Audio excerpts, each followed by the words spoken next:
Est-ce que le gouvernement, est-ce que le président est à la hauteur? Parce que cette plainte qui vient d'être déposée par une jeune femme qui était mineure à l'époque des faits qu'elle dénonce intervient dans un contexte où plusieurs femmes ont dénoncé des faits présumés de viol, d'agression sexuelle, de harcèlement qui visent Nicolas Hulot, l'ancien ministre de l'écologie nommé par le chef de l'État, qui a dit: en même temps, c'est bien que la parole se libère, mais nous ne voulons pas non plus d'une société de l'inquisition. La justice ne se rend pas dans les médias. Est-ce l'attitude à adopter face à ces révélations? Non, et c'est non seulement pas l'attitude, mais c'est gravissime. Et le problème, c'est que c'est ce à quoi on se confronte avec ce chef de l'État, avec ce président, avec ce gouvernement, depuis le début du mandat. Il arrive, il est élu président de la République, Emmanuel Macron. Quelques semaines plus tard, il y a le mouvement MeToo qui se déclenche, en octobre 2017. Lui, il réagit une première fois en disant: on ne veut pas d'une société de la délation. Bon, bah là, il est monté d'un cran. C'est-à-dire qu'au bout de son mandat, non seulement il n'a pas compris, et il n'a pas saisi de quel côté, en fait, et comment le mouvement féministe, les femmes avaient besoin d'avoir une parole à la tête de l'État qui les accompagnait, qui les soutenait, puisqu'elles font elles-mêmes tout le boulot de dévoiler et de lutter contre les violences sexistes qui gangrènent la société. Non seulement il n'a pas compris, mais il en rajoute une couche, et maintenant il parle d'inquisition. Mais ce qui est gravissime et ce qui nous montre, mais je crois qu'on a beaucoup d'autres indices, que sous cette mandature, on n'a pas eu, malgré les déclarations, d'engagement réel aux côtés des femmes. Et je dis avec d'autres indices, parce qu'il y en a eu une autre hier, il me semble, c'est que Gérald Darmanin, on a appris, remettait la Légion d'honneur au président de la Conférence des évêques de France, qui avait estimé il y a peu que le secret de la confession, après vous savez la sortie Oui. sur voilà, les révélations sur le degré des actes de pédocriminalité dans l'Église, et ce président de la Conférence des évêques de France avait estimé que le secret de la confession était plus fort que les lois de la République. Comment on réagit? On lui remet la Légion d'honneur. Il y a une forme de schizophrénie dans ce qui est fait, ce qui est dit par le gouvernement. On dit certaines choses et on fait le contraire. C'est votre sentiment?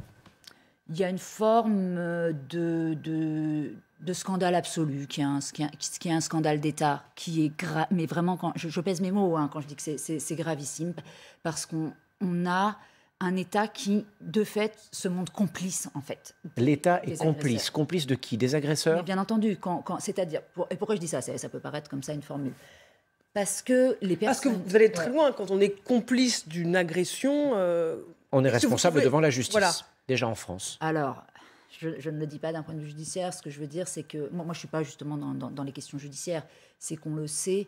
le principal ressort, le principal levier des violences qui déferlent dans la société, encore une fois, que ce soit des violences pédocriminelles, des violences sexistes, c'est précisément l'état c'est les états d'esprit, c'est les mentalités, c'est les imaginaires dans cette société, c'est la façon dont on perçoit les rapports. Mais depuis entre 4 hommes et ans, ce que femmes. disent les représentants du gouvernement, Alice Coffin, pardon de vous interrompre, depuis 4 ans, ce que disent les membres du gouvernement, c'est qu'il y a des moyens supplémentaires pour la justice, des moyens, des formations supplémentaires pour la police, il y a des places d'hébergement en plus, de l'argent en plus pour traiter de cette question des violences faites aux femmes, pour protéger les victimes davantage.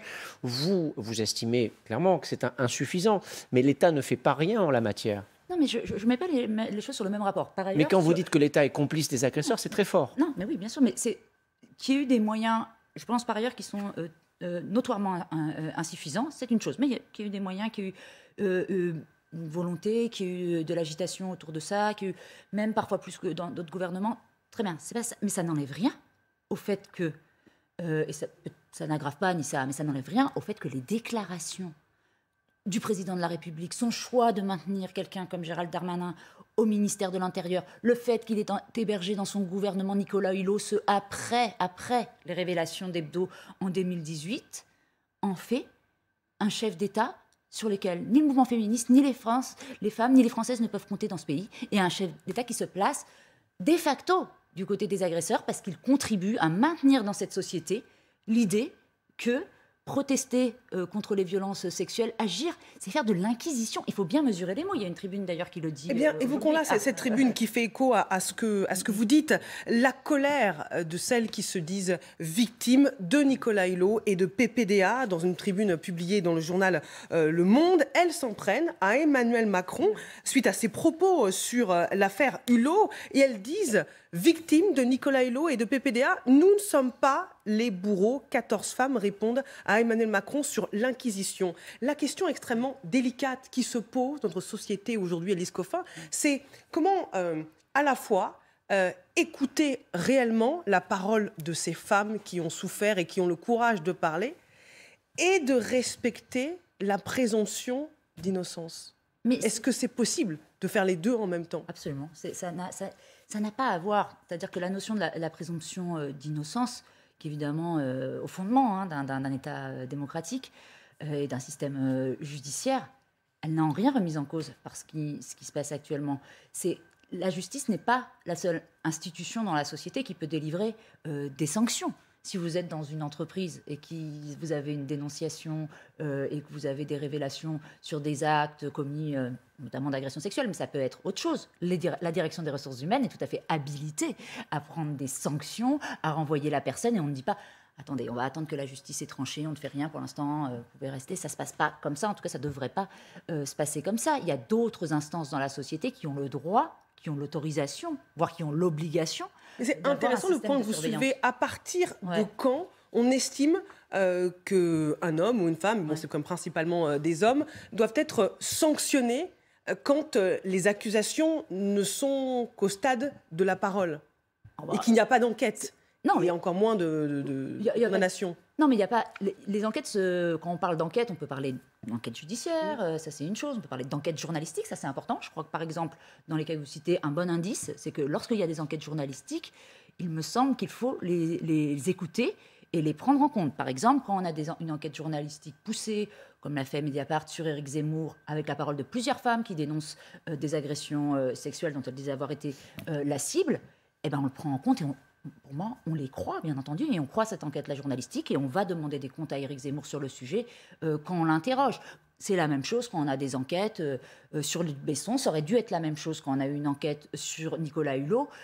C'est un ensemble, en fait, et ça aurait dû évidemment être la même chose aussi pour Patrick Poivre d'Arvor. Il a fallu s'y reprendre à plusieurs fois, vous voyez.